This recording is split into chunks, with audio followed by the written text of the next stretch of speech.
Vous vous souvenez que le TSIA, c'est 2 épreuves consécutives, d'1h30 chacune, séparées par 30 minutes de pause. Les 2 épreuves ont le même format dont on va discuter dans cette vidéo. D'abord, l'organisation du TSIA vous fournit le sujet, bien sûr. Un sujet qui est un livret de 16 pages. Et avec chaque sujet, on va vous fournir 3 feuilles réponses recto, la feuille carré, la feuille rond et la feuille triangle. Et ces feuilles réponses sont adaptées à chaque sujet. Bien sûr, on vous fournit aussi les feuilles de brouillon et on vous fournit même le stylo pour composer afin que le scan des copies soit uniforme. Et vous, ce que vous apporterez sur votre table de composition, c'est votre carte d'identité, votre convocation, une règle, un compas, s'il y a des questions de géométrie, éventuellement une montre à aiguille que vous poserez sur la table.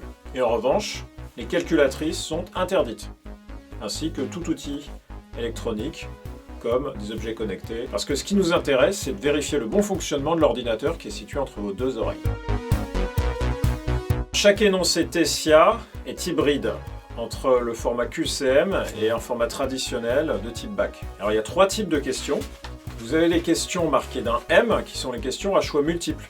Vous avez aussi des questions marquées d'un L, qui sont des questions à réponse libre ou brute, où il s'agit essentiellement de donner un résultat brut, un exemple sans explication. Et puis vous avez les questions marquées d'un R, qui sont les questions à réponse rédigée. Pour les questions à choix multiples, il faut reporter la réponse sur la feuille réponse carrée, qui contient toutes les réponses pour ces questions-là. Et vous répondez à la question en noircissant complètement la case associée à la réponse que vous voulez donner. Et attention, il ne faut surtout pas cocher. Les questions type L, à réponse libre, quant à elles, voient leur réponse reportée dans le tableau correspondant sur la feuille réponse triangle. Enfin, pour chaque question à réponse rédigée, vous avez un cadre correspondant sur l'une des feuilles réponse rond ou triangle. Et la feuille réponse qui correspond est indiquée avant le numéro de la question avec le symbole correspondant. Et le cadre réponse est adapté à la question posée, il est plus ou moins grand selon la taille normale de la réponse. Attention, il y a une numérotation spécifique à chaque type de question. Et par exemple, la question L6 peut se retrouver entre la question M44 et M43. En revanche, évidemment, sur les feuilles réponses, il n'y a pas de piège, les questions sont dans l'ordre où elles apparaissent dans le sujet. Pour les questions à choix multiples, il y a systématiquement entre 2 et 5 réponses proposées.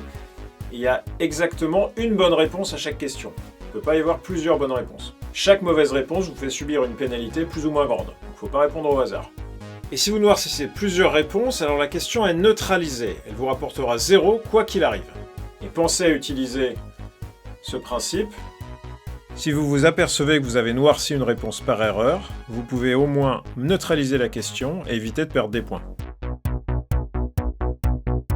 Alors pour les questions-réponses rédigées, vous vous direz peut-être que les cadres sont un peu étriqués pour rédiger telle réponse.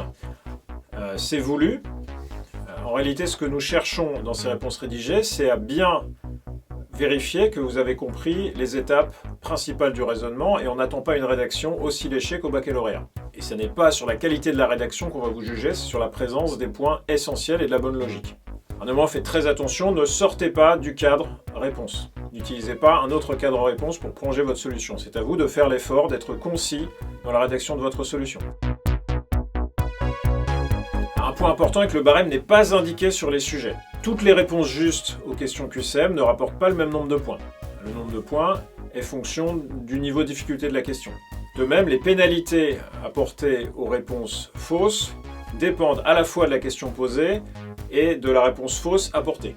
À une même question, certaines réponses fausses sont plus pénalisées que d'autres. Et ce barème est conçu de façon à valoriser les candidats qui ne se contentent pas de traiter les questions faciles. Chacun des sujets est conçu de telle sorte que la difficulté moyenne des exercices progresse au fur et à mesure du sujet. Et on parle bien de difficulté moyenne.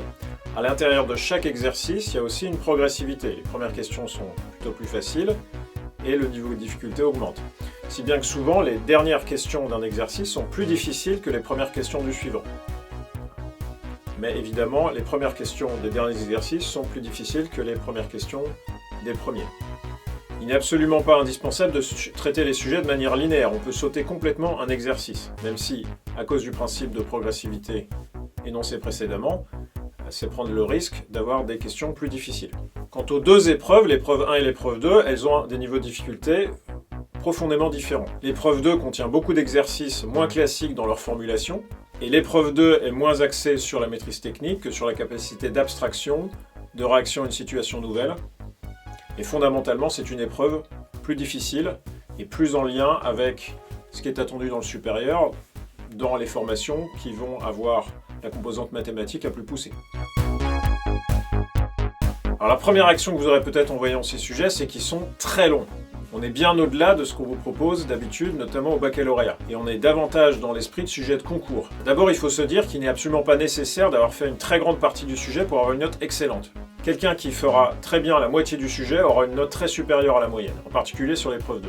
L'intérêt de faire des sujets longs, c'est de donner à manger à tout le monde, y compris aux meilleurs, et de permettre qu'un élève qui est coincé dans un exercice puisse aller traiter un autre exercice et ne pas se retrouver bloqué trop longtemps. Mais ne prenez pas la longueur de ces sujets comme une incitation à vous précipiter. Il faut garder un bon rythme, être performant, ne pas s'endormir, mais ne pas aller trop vite non plus. Enfin, si vous dites que ces épreuves sont longues et difficiles, eh bien elles sont longues et difficiles pour tout le monde. Alors travaillez bien, croyez en vos chances et donnez-vous à fond jusqu'au bout des épreuves.